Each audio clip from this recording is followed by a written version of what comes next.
Should Lamborghini build an SUV, JF Muso? I think so. They've done it in the past. They need to keep doing it to keep the company alive for the future. I agree totally. They work for a company that's making all the brands stand on their own, make their own money, and they have to fund the next Aventador. That's what we all want. Yes. That's our opinion. What's your opinion? That's next on Road Testament.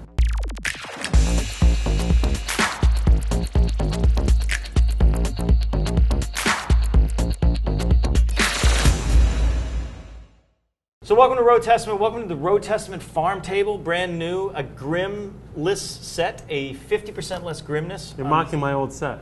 Well, you did your best. You did your best, but it was a little grim. I'm just saying that the commenter said it was a little grim.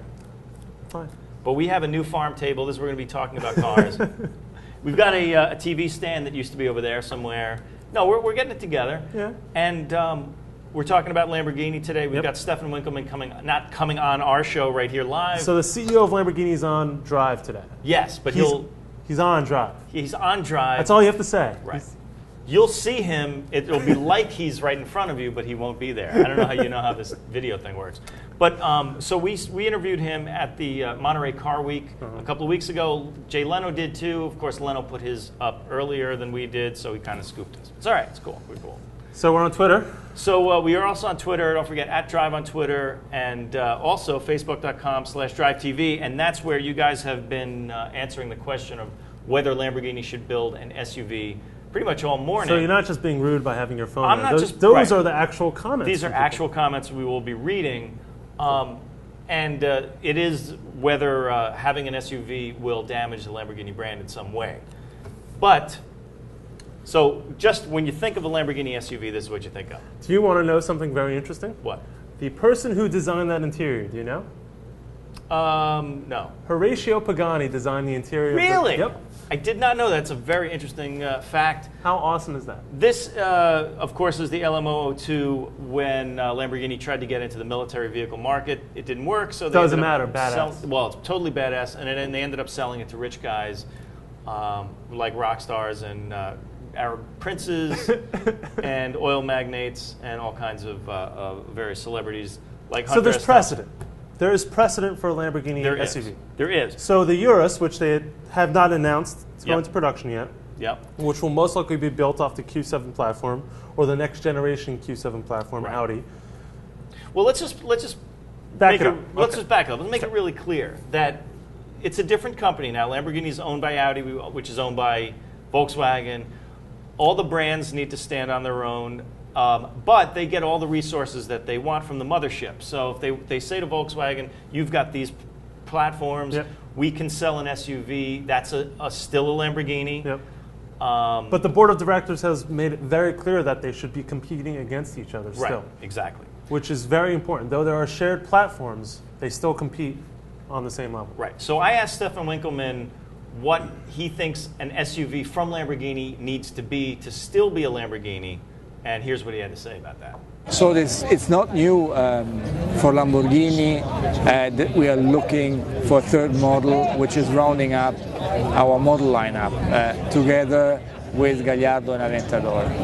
What we have done is to really look into a segment which is at the same time emotional and it's guaranteeing more sales than the specific two-door super sports car segment. And after looking into the different opportunities, the SUV segment is the best match for the Lamborghini brand.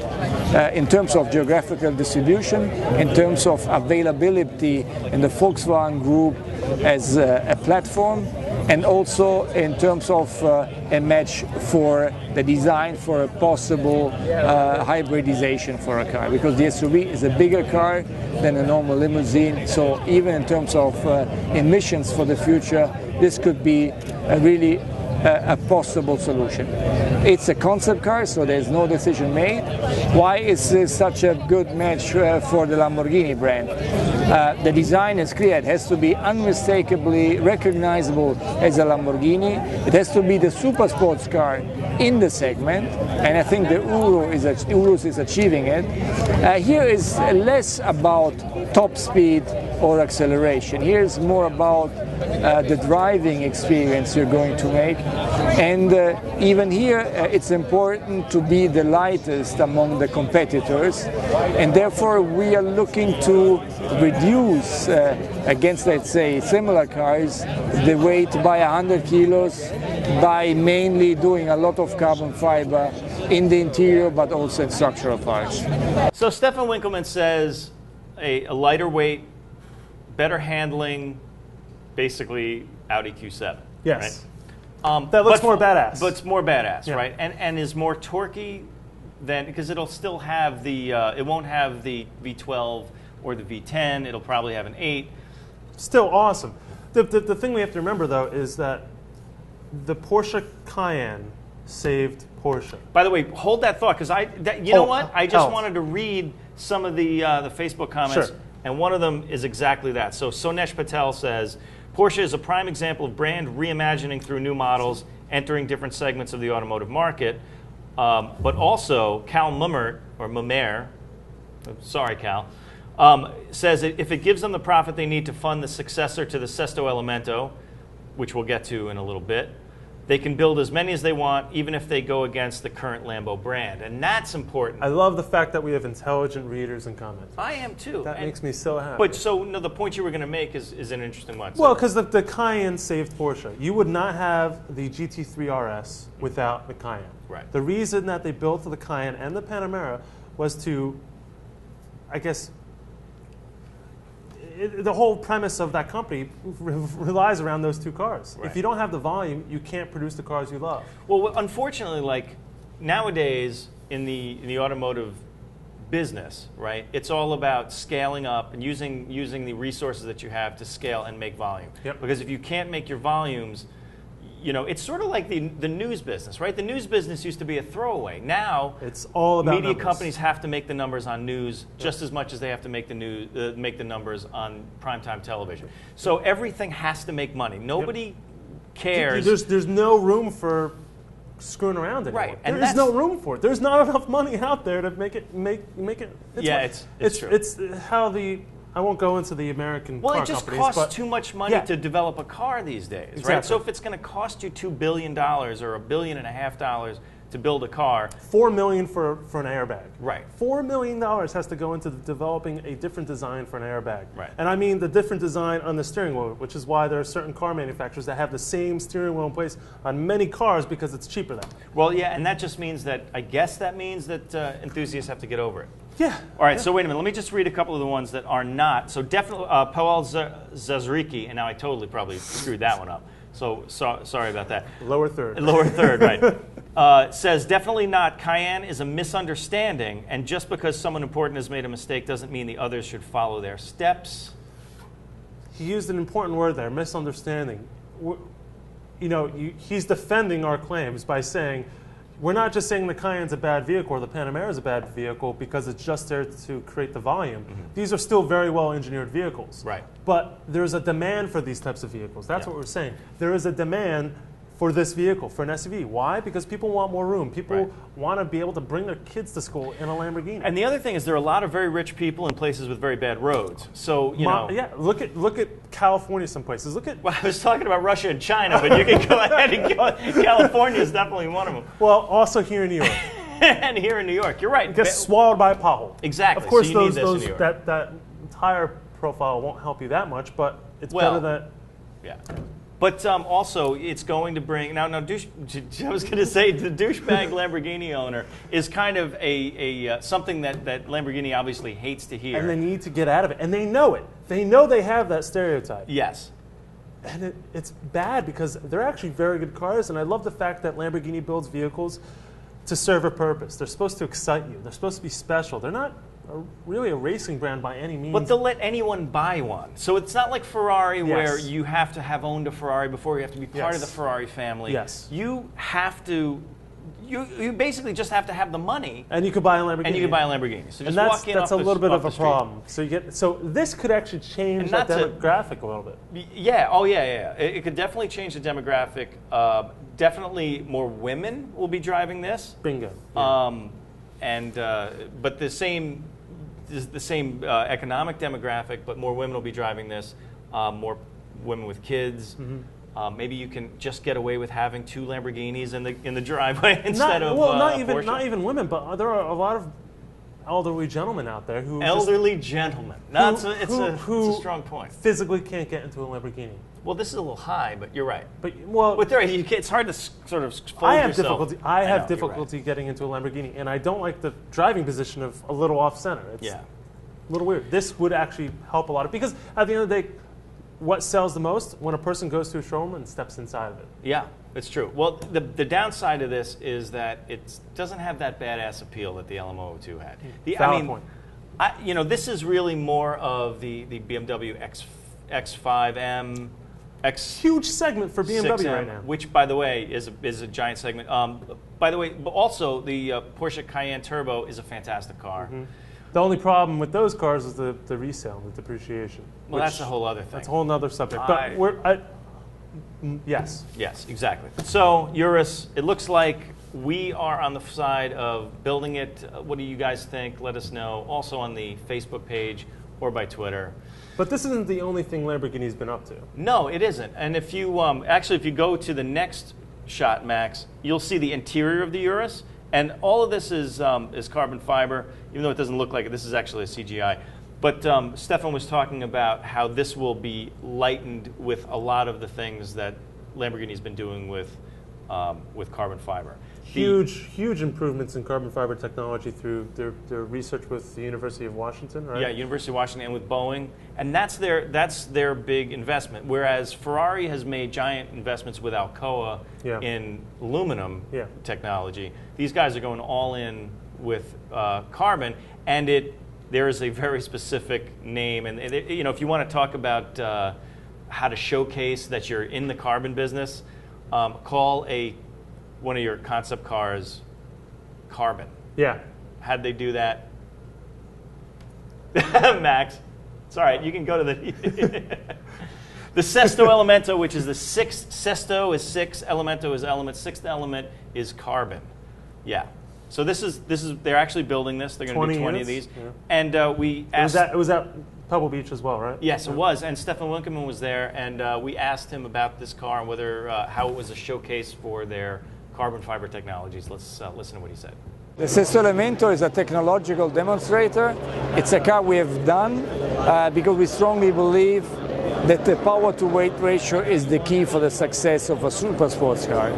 And we are looking more into the reduction of the weight than to increase the power. I'm going to start off with saying how awesome of a suit he was wearing. Isn't he? That guy wears the hell out of a suit. By the way, we found out who his tailor is. It's a guy named Mario, obviously. Okay, all right. Obviously, in Naples. Yeah. Hey, you look at Stephan. We're getting off topic, but you look at Stephan, and he looks a little weird from the outside in the sense of he's not approachable, but he's a very cool guy. He's a very cool guy. Yeah, he's almost. He might be the most fly CEO. Most fly CEO. I love his bracelets. His bracelets. Yes, exactly. He's got bracelets. He's Danny Bahar with style and credibility. Yes, he is. He's Danny Bahar from Lotus with style and credibility. So, what do we want to think about this? So, as he mentioned, right, this is a showcase vehicle for their carbon fiber technologies. A lot of the things that, a lot of people have been talking about how this is going to be the next Gallardo. Well, it's based off the Gallardo platform, yes, correct? Right. Good point. But not really. Modified. Modified very significantly, okay. Yes, because it does use a lot of a lot more carbon fiber structural points. It's got the same proportions. It's got the same proportions. You were very correct. It's also fast as hell. It's so light. What is it? 22. I don't know. About around 2,300 pounds. 500 something horsepower. Gets from 0 to 60 in 2.7 seconds officially. But here's the thing about this. Is that Lamborghini? I can say this. Can I say it? You can say it. 2 seconds. They're talking about 2 seconds to 60. 62 miles an hour. Sorry. Yeah, under their breath. I mean, they're obviously not officially and not on the record, but there's a lot of talk of this thing getting. And that's all comes down to power to weight ratio. It's got the exhaust out of the tip. That's awesome. Yes, Didn't even see that.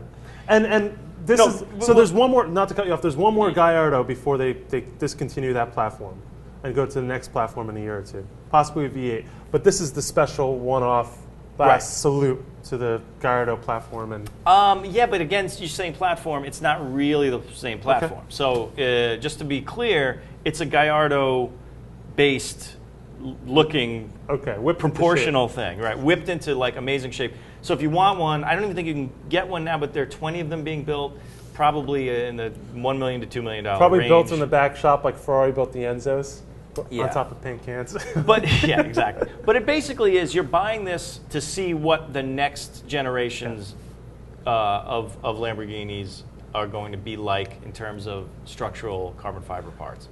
You know what I hate when the renderings look worse than they do in person. I know, this looks terrible. It really, up close, I mean, the funny thing is... In person, it's awesome. In person, it's awesome, and in person, though, it really is stripped down. It really does sort of look like a race car that's not done yet inside, but it's all carbon fiber. This whole tub thing is carbon fiber. This picture doesn't do it justice. No, it's super light, and it really is something that is going to be a game changer for all car makers down the road when they need to reduce weight to the extent that they can get the mileage that they're going to need to get if the emissions control standards are going to get higher. 53 miles per gallon fleet cafe standard which is 2025. Yeah, although it's not, that's going to be more like 40, but it's going to be across the range. And a review in 10 years, a review process. We're going to see, yeah. So in order for them to make the leap into cars that are as sporty as what they're making now and still much less thirsty and less emissions, they definitely need to go into losing weight, right? Well, what other things are they working on? I've heard rumors of certain things. Listen to Stephan Winkelmann again. So for us, the weight reduction, and especially the material we are doing at Waste, so with carbon fiber, is a key strategic solution for even to reduce emission. It's clear it can't be the only one, because there is a limit for normal aspirated engines to reduce the consumption of gas. Because power is equal to performance and performance is equal to consumption. So we are doing the utmost to reduce it and to help to do it by reducing the weight of the cars.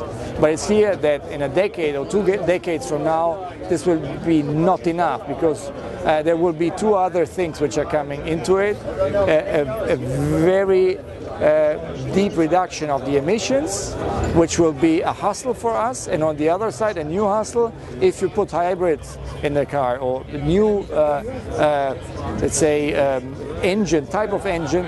This can cause a lot of additional weight. So these are the 2 things we have to work for the decade to come, and this is not an easy challenge.